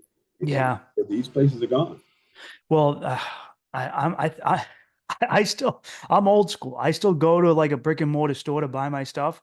Mm-hmm. I feel like I'm the last dude in America doing it. Everyone I know has everything delivered to their house, whether it's Uber Eats or whether it's Amazon or Walmart. Everything is delivered. I don't know anyone who actually, like, especially in the cities, goes out anywhere to get stuff. And that's it. And that's the problem. You're not even going to restaurants much anymore. The restaurants in New York City on 2nd Avenue, vacancies. Yeah, I noticed that in a lot in New York before I left. A lot of restaurants, a lot of bodegas weren't opening anymore. Right. Do you think rents will drop exponentially? Because I remember rent after COVID actually went up in New York City. What will happen is you'll see a false correction, I call it. You will see landlords finally get to the reality check after the lenders have basically taken all the keys back. Mm-hmm. But for right now, they'll just continue to go up until the point in time when the lenders have taken the keys back. You know, you're seeing the Blackstones, the BlackRocks, the Fidelities, and all these major companies that are now investors in those properties giving the keys back to the banks. The banks aren't going to take a loss because, unfortunately speaking, American taxpayers are on the hook again. So this time, the taxpayers will take another loss. So when you say take the keys back, you mean, what do you mean by that? Repossession. Repossession. Okay. Okay. And when you say take a, you mean a bailout, similar to what we had in, I guess, what was it, 2008? No, this time it's what's called bail in. A And bail for in. those of your audience that don't understand what a bail in is, that means that the bank will take your money in the bank. Oh, That's a little different. yeah. You get the picture of what I'm saying. That's a little Yeah. different Yeah. Oh, man. because now versus a bailout, they'll say, okay, well, you have X amount of money in the bank. Because keep in mind, the FDIC only has about, somewhat shy of maybe less than $1 trillion of assets to bail out. Yeah. Too big to fail. And you have almost 5,000 banks in the States. And I'm predicting there are going to be 4,000 less banks. And there's going to be a whole lot of banks that are going to take losses. And how do they do that? You take a bail in. Mm-hmm. The depositors take losses, like what happened to Resolution Trust in the 90s. They take losses. So how would somebody, where should somebody, is there a safe place to put your money that so that you don't have to worry about that? Gold, silver, and keep less than, I would say, 10,000 in the bank. I Really? would not put 50, 100, $200,000 in the bank. No, Mm-hmm. because that's not protected. Mhm. Your protection amount is 250,000, but that's based upon what they have on account. Mm-hmm. So when they say you're protected and insured up to that, okay, you are insured up to that. But the point of it is, if the depository institution doesn't have it, you can't get it. They'll give you a receipt. What good is the receipt when you want your money? And when you say gold and silver, do you mean commodities or physical gold and silver that you could keep at home? Physical. Mm-hmm. I would say keep yourself a couple $1,000s of gold and silver and so forth, and have it available. Yeah, We're going to that's with a different currency level here. I mean, even the U.S. dollar now is in jeopardy. So I've actually, so this is something I've talked a lot with guys at work. What are your thoughts on a 401k? Is it better to invest your money in real estate or somewhere else, or to stick with a traditional 401k? Real estate, Yeah, because because no matter what, people have to have some place to stay. mm-hmm.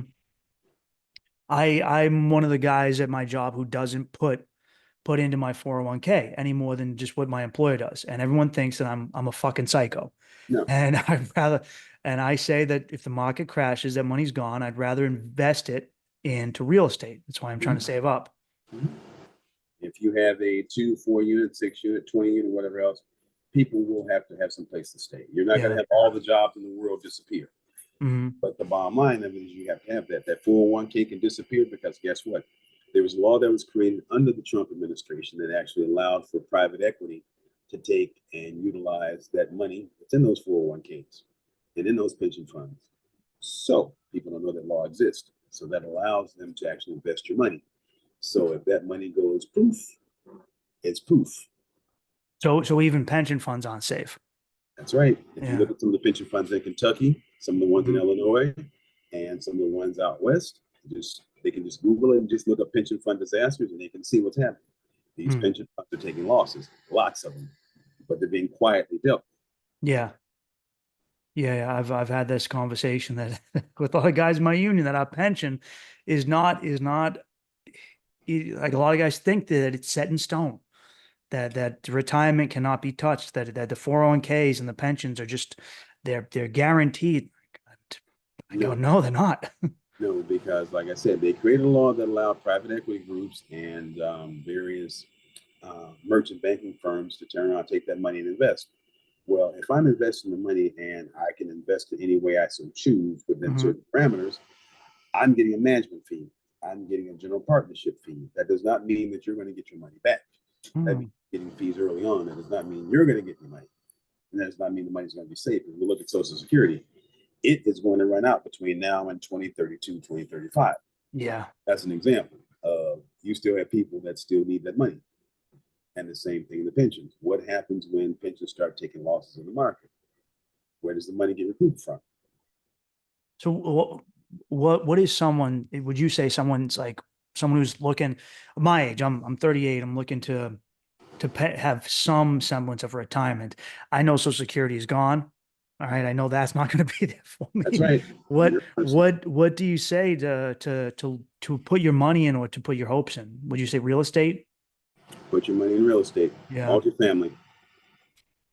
That's always going to be there. There's always the real estate market, especially multifamily, is going to be around for, we're in a renter's market probably for the next 30, 40 years. Mm-hmm.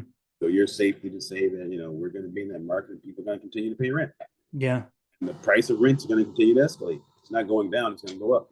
Mm-hmm. The average apartment in the average part of the country now, one bedroom is averaging $2,000 average.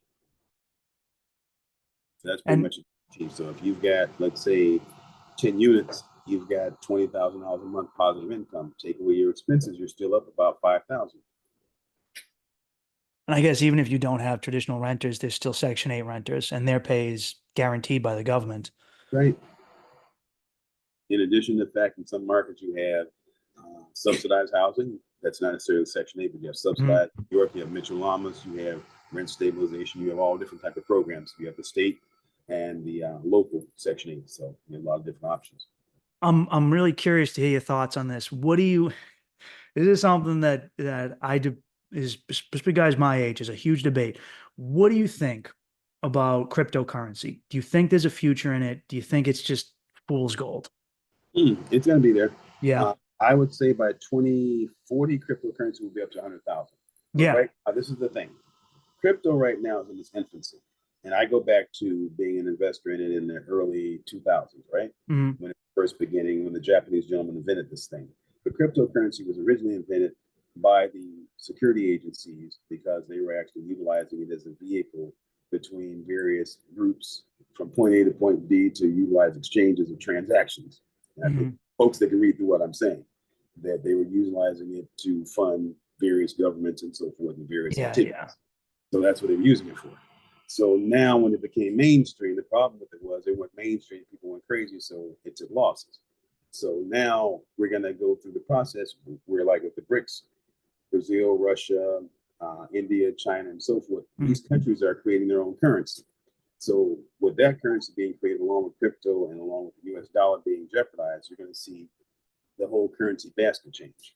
You're going to have a lot of different types of currencies because these countries are creating a basket of currencies to trade in their own dollars in their own countries and to be able to get away from the US dollar and utilize their own currency.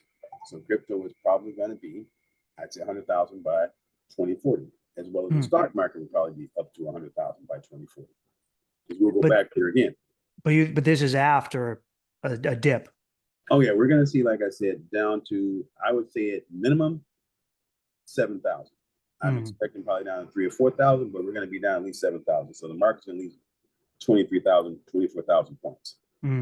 But we will see a huge correction, and then we will see a time period of nothing but inflection where things will just go crazy because this will be alpha generation, the largest generation ever. So this generation that's born between 2010 and 2023 will probably produce 3 to 4 billion people. And the countries that people need to be watching, India, because the population there will be 3 to 4 billion.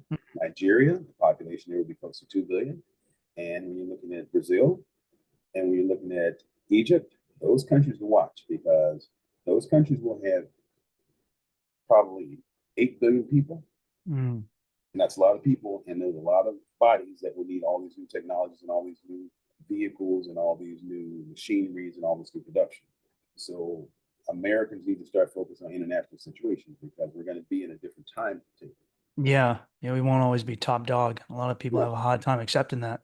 No, America's going to be secondary in the market. Africa and India will be the new international powers.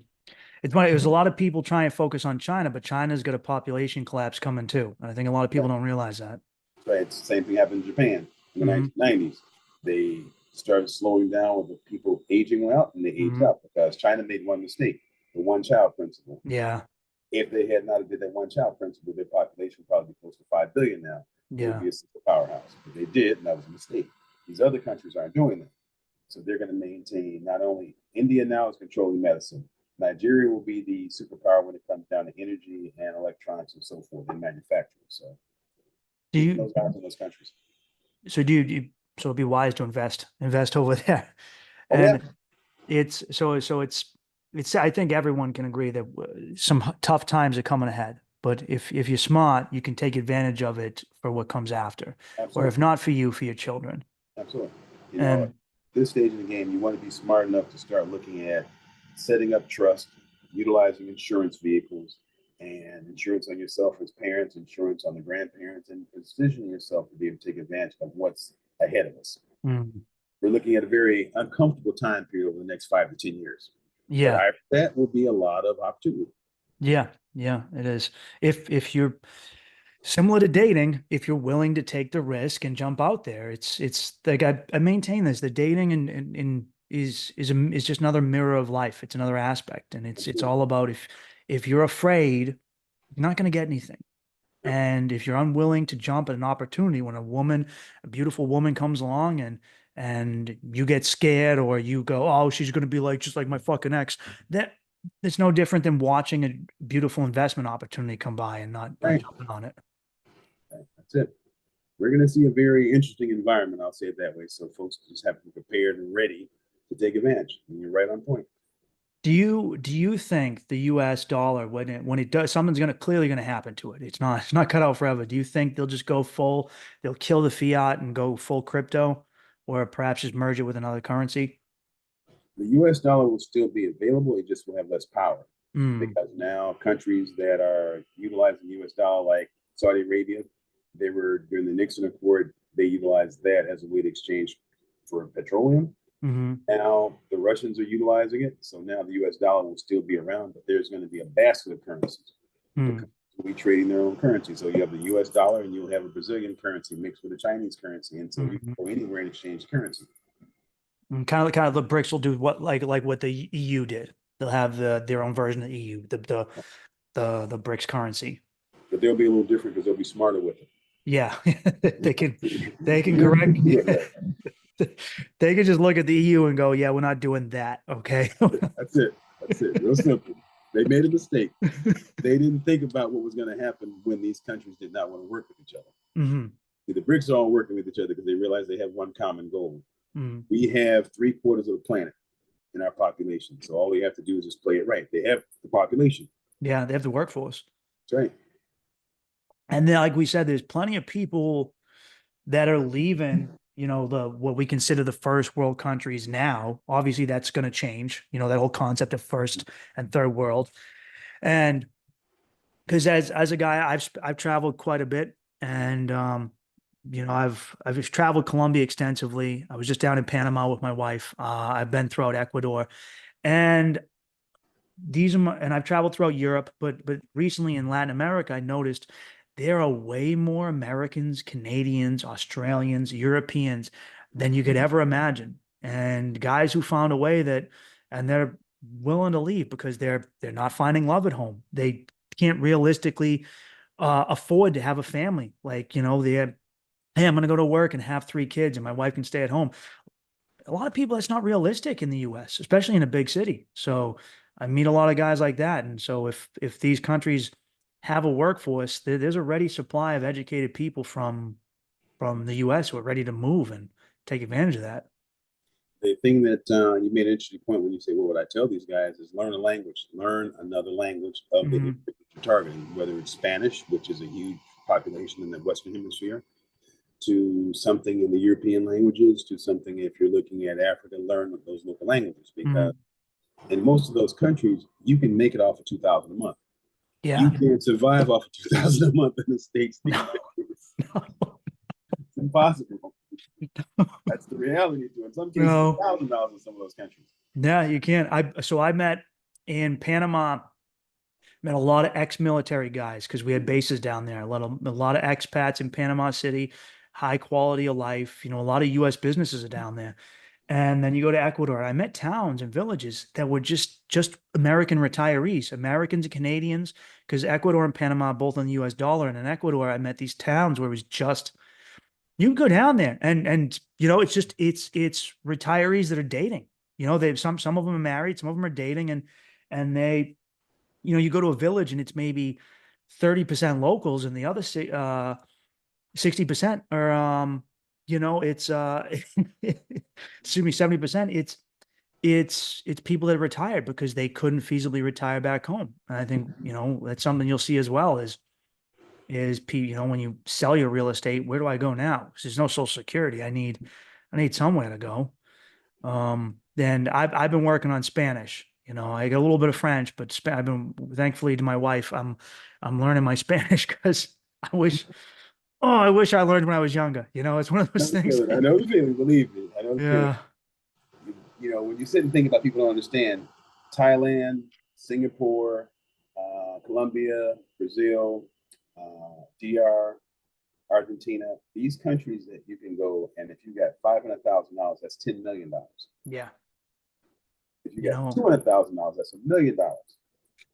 You can have a house, a mansion, if you want to call it, maid service, everything that you can imagine for $1,000, $2,000. mm. That's your entire life. And if you're willing to be frugal, like a lot of guys, I tell them like, um, I grew up poor, so I had that mentality drilled into Understand? me from my father that we don't waste shit. We don't, you don't waste Right. nothing. And so I had to, get out of that to live a better life, but also realize I don't need fancy jewelry. I'd rather invest my money.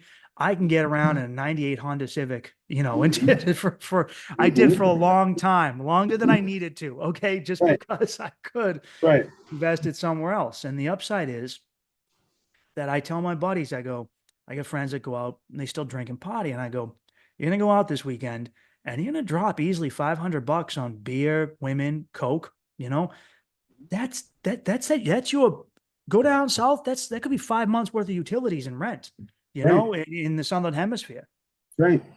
and you spend it on one thing that gives you that no redeemable investment. But that's So, the problem. They don't understand what they don't see mm, because this is not talked about. You know, you didn't learn this in high school. You didn't learn this in college. They taught you to work. They didn't teach you to think about opportunities. mm, absolutely. Uh, and there's a lot out there. It's good, and it's. I'm glad we covered this. It's good to hear because I talk with a lot of people I know, and it's all doom and gloom. A lot of people are just are afraid. They watch the news a lot, and obviously, the news doesn't portray anything positive. You see a lot of doom and gloom, and you forget that yeah, there's going to be some quality drops in the U.S. But if you're wise and you take advantage of it, you might have to move. You know. Mm-hmm. My family moved from Ireland 100 years ago. I might have to move somewhere else. It's part of the game. But the beneficial part of it is being able to realize that there's a world out there, and Hmm. say, gentlemen, enjoy the world. There's more Yeah. to it. Get your passport. Get that plane. Just that simple. It costs you $150 to get a passport, and it costs you maybe $1,000 for a ticket. Mm, Go and see what's out there. That's the yeah. advice I give them. Go and see. And it's not even in the dating realm, but also just culturally. You see something and you go, I like this better. I like it. The people here are happier. Mhm. I've had the privilege to go, meet some tribal people in the jungle when I was in Colombia. And I met this guy and he's telling me about his tribe, and everything is just about male female dynamics. Mhm. Everything is men do this, women do this, and hey, we're happy. It's worked for I don't know 3,000 years. I Mhm. think Exactly. Exactly. That's it. we They're only okay have with it. we only have a civilization as proof, Mhm. So this That's right. you get there's I think I like to use this quote in one of MLK speeches. I think it was he said where we fall to Western arrogance over here. We think we know everything against the world, and we have nothing to learn from the rest of the world. There's a lot to learn from Africa, South America, Asia, the Middle East. You don't have to agree with everything, but there's stuff to learn, and you can pick from here and choose from here. There's a lot to offer. In fact, because you're seeing so many different benefits to this. Just that world travel and just experience and culture. Hmm. Well, thanks for coming on, Darius. This was I fun. appreciate it. I had a lot of fun talking with you. We covered a Pleasure. lot of things, and where can my listeners find you? Where can people, if they want to search you out, where can they find you? They can go to YouTube, or my website is DariusARoss.com. That's DARIUSA Ross.com. Or they can also send me an email message at Dr. Speak to You. That's DRSPKTOYOU at Yahoo. Hmm. And just put in their programs and coaching in the subject line. And there we are. Well, thank you very much for coming on. And as a as a guy who's approaching that point, like I'm newly married, I really like to start a family. and, you know, looking at investments and long-term stuff, you know, the sort of stuff that I 10 years ago had no concept of. I appreciate a lot of that information, you know, Yep. because there's no book, you know, I'm sure you know that, you taught yourself. There's no, like, you don't just, there's no, here's what to do. No. Book. You just, you ask someone more knowledgeable than you. And I appreciate that. Definitely, I appreciate you. Thank you for your time today. All right. Thank you for coming on. Great. Take care. You too.